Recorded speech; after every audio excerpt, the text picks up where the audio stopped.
School of ম্যাথের এই পর্বে তোমাদের স্বাগতম। আশা করি তোমরা সবাই ভালো আছো। এবার তোমাদের জন্য আলোচনা করব অনুশীলনী 2.2। এটা হলো তোমাদের 51 পৃষ্ঠায়। এখানে আমাদের শতকরা নিয়ে আলোচনা করতে হবে। শতকরা আসলে কি বা শতকরা শব্দের অর্থ কি এগুলো একটু আমি বলবো, তারপর অনুশীলনীর প্রশ্নগুলি সমাধান করব। তো এখানে শতকরা দেখো, তাহলে অনুশীলনী 2.2 শতকরা নিয়ে। তাহলে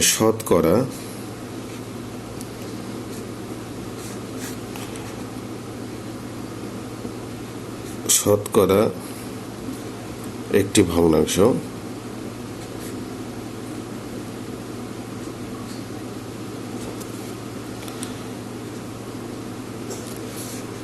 শতকরা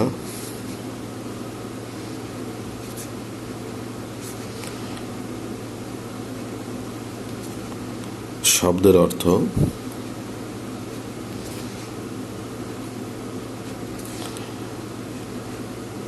প্রতি শতে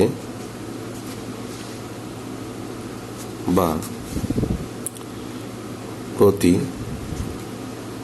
100 এর মধ্যে। তারপর শতকরা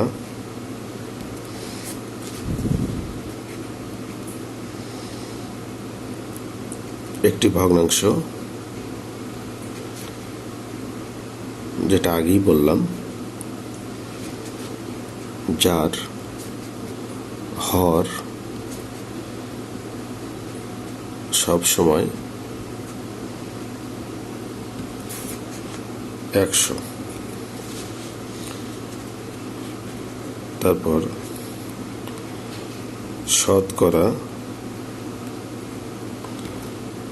শতকরার গাণিতিক হলো প্রতীক হলো এইভাবে। তাহলে এবার 1 নম্বর প্রশ্নে বলা হলো যে শতকরা প্রকাশ করো। আমরা এখানে 1-এর কতে যে কাজটি করতে পারি, এখানে 3-এর 4 একটা ভগ্নাংশ নিলাম।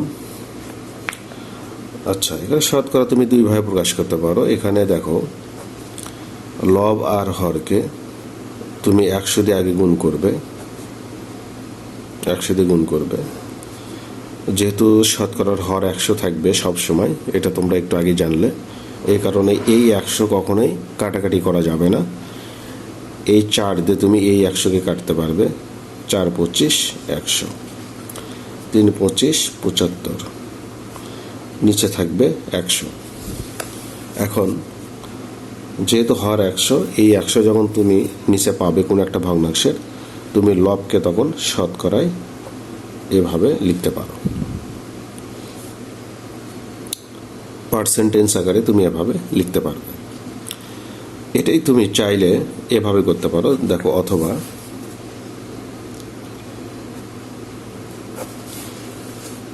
ভগ্নাংশ আমাদের এটা, সরাসরি এটাকে আমরা 100% দিয়ে গুণ করতে পারি। 4 দিয়ে 100কে কাটলে হয় 25, 3 25 75, এত পার্সেন্ট। তুমি এভাবেও লিখতে পারো। এবার খতে যাব। খতে দেওয়া হলো 15/7। এটাকে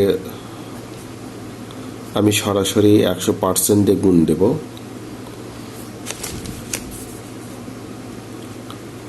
15 এখানে, তাহলে 3 5 15, 5 20 100, উপরে তাহলে 7 2 14 140, নিচে 3, এত পার্সেন্ট। এখন যেহেতু এটা অপরিকৃত ভগ্নাংশ, তুমি চাইলে এটা মিশ্রতে আনতে পারো।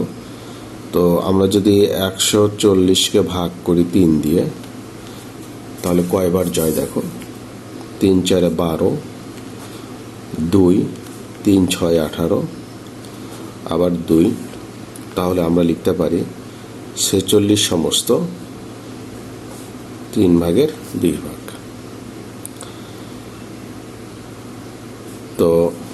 এখানে অবশ্যই পার্সেন্টেজ চিহ্ন হবে। এইভাবে আমরা এটা করতে পারি। এরপর গ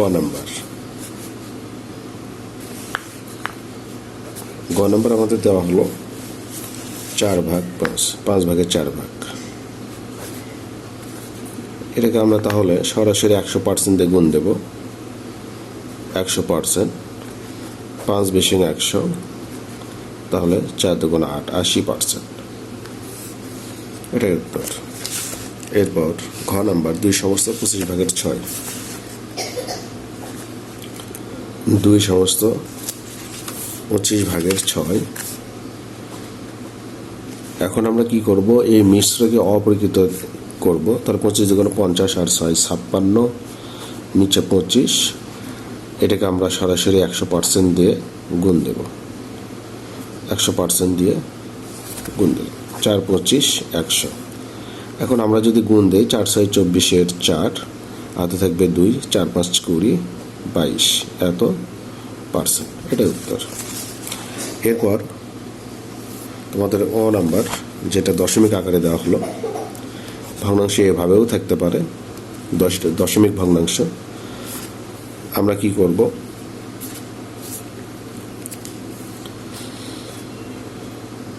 দশমিক ভগ্নাংশ আমরা চাইলে সরাসরি 100% দিয়ে গুণ দিতে পারি। আর 100% দিয়ে গুণ দিলে তোমার কি হবে, তুমি একটু ভেঙেও লিখতে পারো। দশমিক উঠে দাও নিচে, তাহলে দশমিকের জন্য 1, আর দশমিকের পরে 2টা ডিজিটের কারণে 2টা শূন্য, গুণন 100%। তুমি 100 কেটে দিতে পারো, তাহলে তোমার 25%। এরপর চ নাম্বারে তোমার 0.65, তাহলে তুমি এখানে দশমিক উঠাই দিলে 6 5, নিচে তোমার 1 লিখে 2টা শূন্য, গুণন হলো 100% দাও। তাহলে 100 কেটে যাবে, তাহলে তোমার 65%। এরপর 6 নম্বরে দেওয়া হলো 2.50, তাহলে আমরা দশমিক তুলে দেব। দশমিকের জন্য 1 লিখতে হয়, দশমিকের পরে 2টা ডিজিট 100, গুণন হলো 100%। তো 100 কেটে যাবে, তাহলে আমরা এখানে পাবো 250 এত পার্সেন্ট। তারপর বর্গের জ নাম্বার 3:10, 3:10। অনুপাত মানেই ভগ্নাংশ, আমরা এভাবে লিখতে পারি। আমরা সরাসরি এটাকে 100% দিয়ে গুণ দেব। তাহলে 10 দিয়ে কাটো, তাহলে এখানে 30%। এবার সর্বশেষ ঝ নাম্বার 12 নম্বর। ছ নম্বরে দেখো